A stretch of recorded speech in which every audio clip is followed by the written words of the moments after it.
Good afternoon. Welcome to Mansfield Today. Good to be with you all again. Last week we had a rather sensitive topic about decriminalizing sex practices. Now I've got another one. This one is a heavy one. When I was at school many decades ago, the normal practice was to get a good hiding when you stepped out of line. You got a good beating by the teacher, and when you got home, God forbid if your parents heard about it, your mom would give you another good thrashing. And that was the way discipline worked. And where I came from, it was fine, it works, that's the way you treat kids, it's the way you behave, it's the way you keep them in place, the way you develop them. Well, times change, for better or for worse, and that's where we're going to debate this now. So this is less of a legal discussion, although I do touch on what is legally permitted and not permitted, but it's about a matter we face. So in 2017, there was a paper written by a very well-known religious institution. They went out to a number of schools and they interviewed about 20,000 parents. And the result is to say, should there be corporal punishment in schools? Should kid be allowed to get a hiding when he or she misbehaves? Preferably he, okay? And the answer came up surprising. Only 9% said, no, this is bad. No, you can't beat the kid. There were then a spread, but pretty much 50% said absolutely the teacher should be allowed to give the kid cuts or a good hiding, and that's the way it should work. The rest had certain set of rules saying yes, but under certain conditions and certain people only, etc. Well, that's fine that came out, but it's not legally correct. Okay, that was an opinion. It was on a balcony, and I don't think 20,000 is enough of a valid sample to support or turn away from it. A couple of weeks ago, we spoke about assault, okay, and protection orders. And that falls into the same category. You cannot, okay, beat a kid at school and you cannot beat a kid at home. Now I'm arguing a balancing act here. If you think about this, my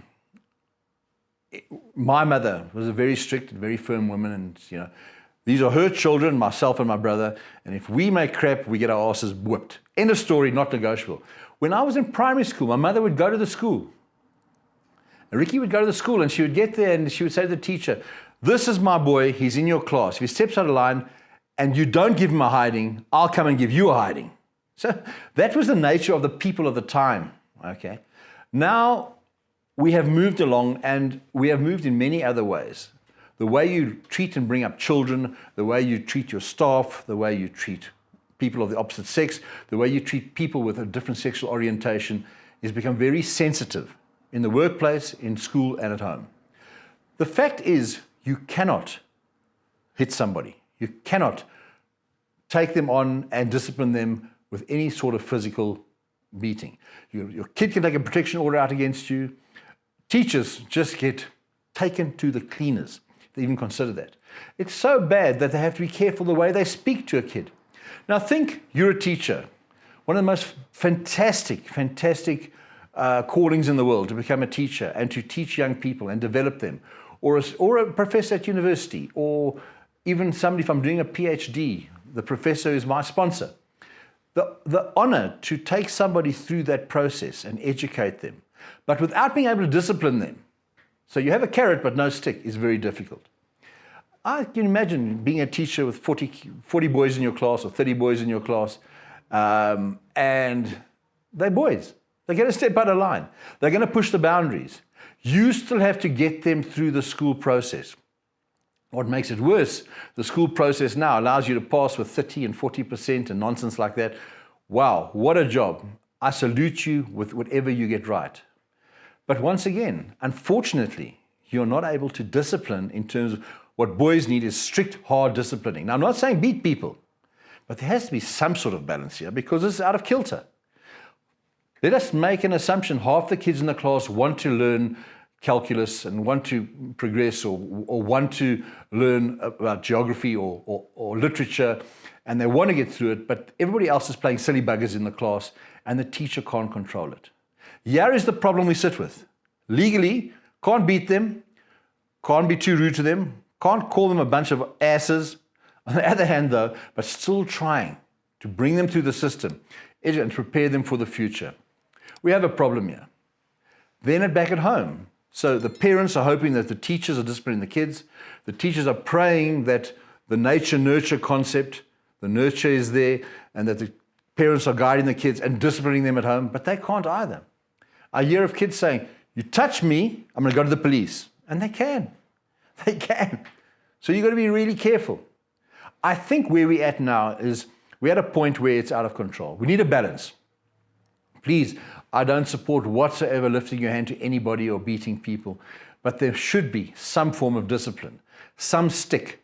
I'm not necessarily meaning a cane or a whip, but some stick to manage people through their development phases in life, especially when they push the boundaries.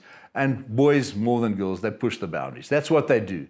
It's in our nature, in our gene pool. You push the boundaries. And if nobody stops you, you're going to push over the boundary. One day you're going to end up in jail. You're going to end up incarcerated. You're going to end up in serious trouble. So I feel we have a problem here. I don't know what the solution is, but there has to be discipline. We have to be disciplined. We have to know what we can't do. There's another problem, and I think what makes it more difficult, we have now realized that going back 30, 40 years, when a kid couldn't concentrate at school, he was just regarded as a clown. And he was beaten, or she was beaten and thrown in the corner or thrown out of this class.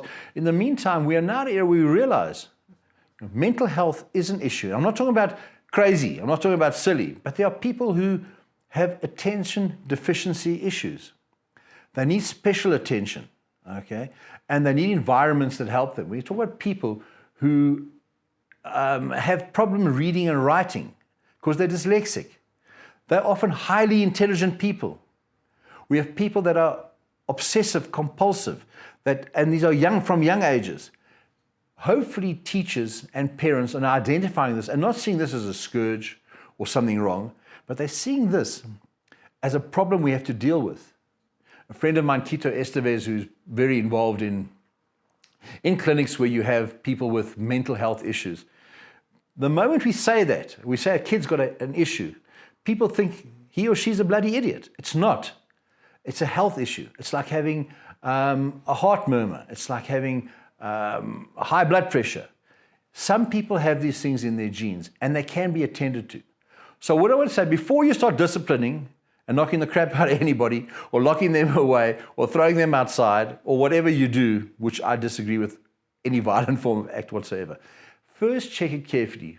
Don't be afraid to take this young person to a psychologist, psychiatrist, a sociologist. It's not a crime.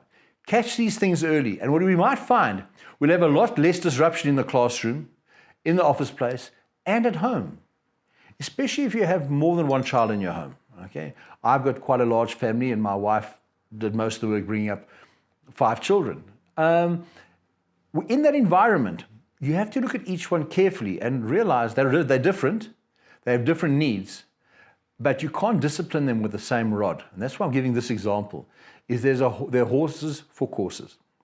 So what I want to finish up with here is saying, guys, I'm not in favor of beating anybody and the old thing of spare the rod, spoil the child, and all these statements. It's far more complex than that. I think we're at a point now where we have to understand why certain kids particularly appear unruly. I said appear unruly, undisciplined, are battling, and we have to care for them. However, it gets to a point where if somebody is just an impossible bugger, there must be disciplinary measures in place so that not only do they learn the way of the world, but they don't get in the way of other people wanting to learn. Thank you for your time. Sensitive topic. Please look after your children, look after your friends and your friends' children. As a teacher, I salute you. It's a hell of a job, and I think one of the most fantastic professions the world has. Please consider that not every kid who misbehaves is just a bastard, okay? And sometimes they have issues you have to look at. Thank you very much.